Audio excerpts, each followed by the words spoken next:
Predictably now, at a crucial moment, we are now seeing an all-out attack from prominent Remoaners against the internal market bill from the government. It's the usual suspects, those who campaigned against Brexit, then sought to overturn the referendum result, now lecturing the government about what they should be doing in terms of Brexit strategy. We're going to be diving into all of this in this report, but if you could start off, please, by clicking that thumbs up button, click subscribe and the bell so you don't miss the next report. Let's dive into this. So, it's this new double act we've seen for a few years now. Former Prime Ministers Sir John Major and Tony Blair with a piece in the Sunday Times at the weekend saying, talking about this internal market bill, and we're going to talk in a minute, by the way, about why this bill is so important. I've spoken about this before, but it's worth highlighting again. But Major and Blair saying if Parliament passes this bill, the UK is bound to end up before the European Court of Justice, which under the Northern Ireland Protocol retains jurisdiction over EU rules. What if the UK loses? Do we defy the ruling? They ask. What value our international word then? Has any of this been thought through? We both oppose Brexit. Yeah, no kidding. We both accept it is now happening. But this way of negotiating, with reason cast aside in pursuit of ideology and cavalier bombast posing as serious diplomacy, is irresponsible, wrong in principle and dangerous in practice. They say that as the world looks on aghast at the UK, the word of which was once accepted, this government's action is shaming itself and embarrassing our nation. Major and Blair say that this latest route is spectacularly misfired and must stop now before any further damage is done. And if the government itself will not respect the rule of law, then the High Court of Parliament should compel it to do so. So that's the input we've got from Blair and Major. And before I get on to them, let me just highlight why this internal market bill is so important, because it's incredible, isn't it? How little the attention has been on at the EU's conduct in these negotiations and why this bill is so important. Boris Johnson laid it out at the weekend. The Prime Minister laid this out in the Telegraph at the weekend. As soon we've been told that the EU will not only impose tariffs on goods moving from Great Britain to Northern Ireland, but that they might actually stop the transportation of food products from Great Britain to Northern Ireland. Boris said that, I have to say, we never seriously believed that the EU would be willing to use a treaty negotiated in good faith to blockade one part of the UK to cut it off, or that they might actually stop the transport of food products from GB to NI. Boris goes on to say, we cannot leave the theoretical power to carve up our country, to divide it, in the hands of an international organisation. That's what's at stake here. And it's amazing, isn't it? This track record of former PMs who all campaigned against Brexit, all campaigned to remain in the European Union, and then, in terms of Major and Blair, then pushed for a second referendum. Just remember, this double act's been going on for a while now. 2016, Blair and Major joined forces to warn against the dangers of leaving the EU. In 2019, Sir John Major renewed calls for the government to suspend Brexit in the second referendum. And then we had, ahead of a critical vote, Major saying that revoking Article 50 was the only sensible course. And he said that a second referendum would be regarded as the definitive decision on Brexit. Tony Blair, general election and second referendum could happen on the same day. The people lecturing the government about their strategy now and what they should be doing are the very same people that never wanted Brexit to happen, that campaigned against it, that sought to overturn the referendum result. And now they think they should lecture Boris Johnson, who has secured a majority, on what to do next. Are you serious? Let me know in the comments, by the way, if you give a damn what the likes of Major and Blair say. I'd be interested to know. An interesting intervention from David Cameron today as well.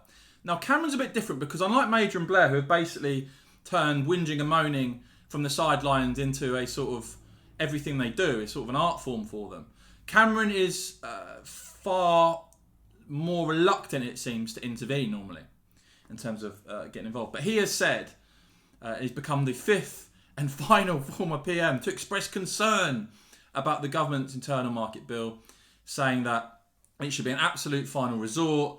He has misgivings about what is being proposed. And, you know, here's the thing, guys.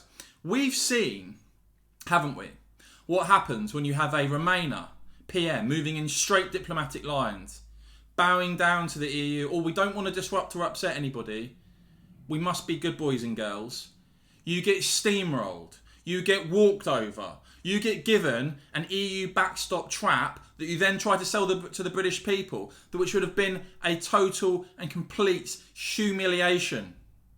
That's what having a weak Remainer Prime Minister got this country. It got us absolutely nowhere.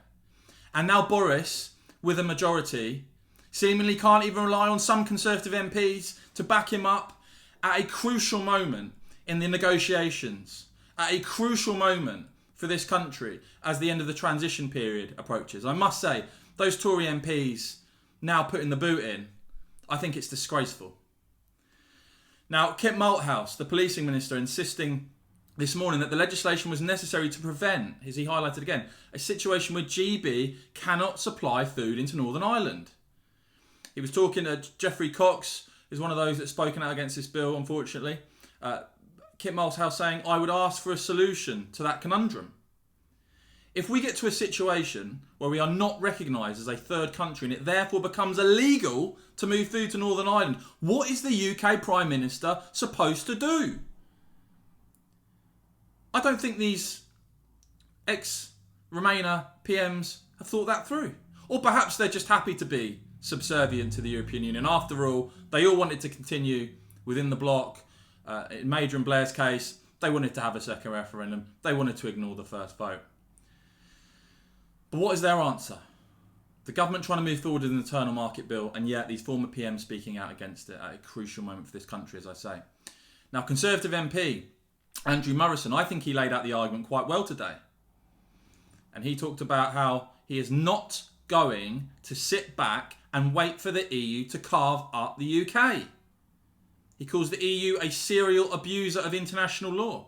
Says they've been acting in bad faith, which of course is contrary to the withdrawal agreement, and says he'll be backing the government today. And of course, in terms of developments today and moving forward, you can rely on this channel, you can rely on Westminster to cover all of this. And make sure you subscribe so you don't miss future videos. And I'm just going to finish with this, because Andrew Neil made a really good point. Andrew Neil, I know, is very respected by a lot of you, as he is by me.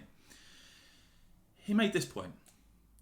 When it comes to the EU, the British media's general default position is to treat anything the UK government says as deceit or a lie or a matter for ridicule, while treating anything out of Brussels as gospel. When did you last Barnier type given a tough interview? And let me remind you again at how high the stakes are.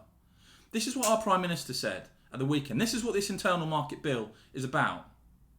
We cannot leave the theoretical power to carve up our country, to divide it, in the hands of an international organisation.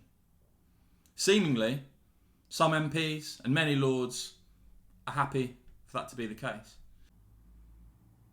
But Boris Johnson got a Brexit majority to deliver for this country. And we cannot sit back and allow that position to be held.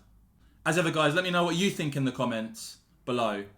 Love to hear what you think about this whole situation, what you think is going to happen next. And of course, if you have enjoyed this video, make sure you click subscribe and click the bell so you don't miss the next report. Thanks for watching.